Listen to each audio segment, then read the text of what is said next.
आज हम बात करने वाले हैं तिथि और योगिनी और दिशा के बारे में।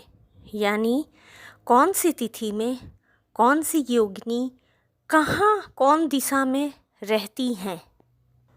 अब तिथि में आप शुक्ल पक्ष और कृष्ण पक्ष को अलग अलग ना करें, क्योंकि मैं सारे तिथि के नाम बता रही हूँ।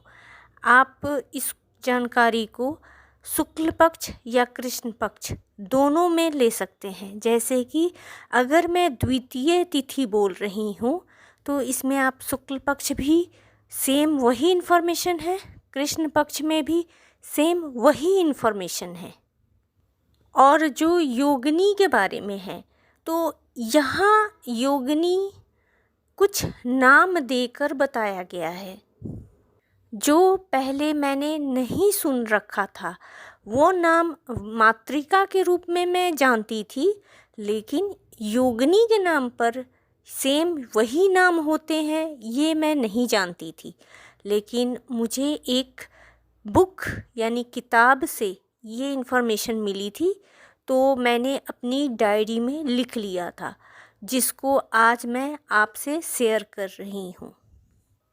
तो ये इन्फॉर्मेशन है कौन सी तिथि में कौन सी नाम की योगिनियाँ रहती हैं और वो कौन सी दिशा में बैठी हुई होती हैं या कौन सी दिशा में वो होती हैं।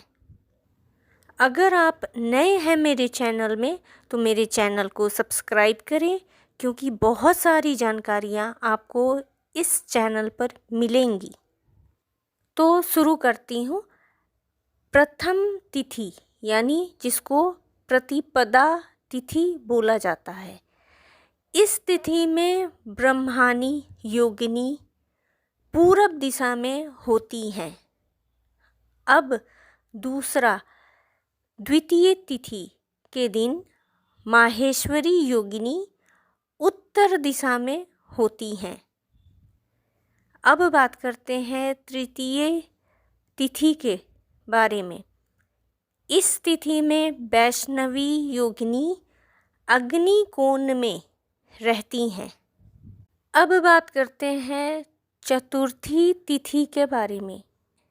इस तिथि में कौमारी योगिनी नैऋत्य कोण में वास करती हैं।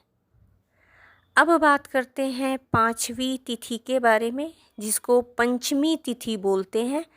इस तिथि के दिन वाराही योगिनी दक्षिण दिशा में वास करती हैं। अब बात करते हैं छठे तिथि के बारे में, जिसको षष्ठी तिथि बोलते हैं। वो तिथि में इंद्राणी योगिनी पश्चिम दिशा में वास करती हैं। सप्तमी तिथि के दिन चामुंडा नाम की योगिनी वायव्य कोण में वास करती हैं। अब बात करते हैं अष्टमी तिथि के बारे में।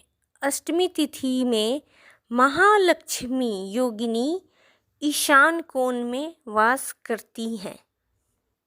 अब बात करते हैं नौमी तिथि के बारे में। नौमी तिथि के दिन ब्रह्मानी योगिनी पूरब दिशा में वास करती हैं। दसवीं तिथि के दिन माहेश्वरी योगिनी उत्तर दिशा में वास करती हैं। अब बात करते हैं एकादशी तिथि के दिन वैष्णवी योगिनी अग्नि कोण में वास करती हैं। अब बात करते हैं 12वें दिन की यानी द्वादशी तिथि की। तो इस दिन कौमारी योगिनी नैऋत्य कोण में वास करती हैं। अब बात करते हैं 13वें दिन की यानी त्रयोदशी तिथि के बारे में। वाराही योगिनी दक्षिण दिशा में वास करती हैं त्रयोदशी तिथि के दिन। अब बात करते हैं चतुर्दशी तिथि के बारे में। इस तिथि में इंद्राणी योगिनी पश्चिम दिशा में वास करती हैं। अब बात करते हैं पूर्णिमा के दिन। पूर्णिमा के दिन चामुंडा योगिनी वायव्य कोण में वास करती हैं। और लास्ट में है अमावस्या तिथि। अमावस्या तिथि के दिन महालक्ष्मी योगिनी ईशान कोण में वास करती हैं। तो ये थे कुछ इन्फॉर्मेशन तिथि और योगिनी और दिशा के बारे में।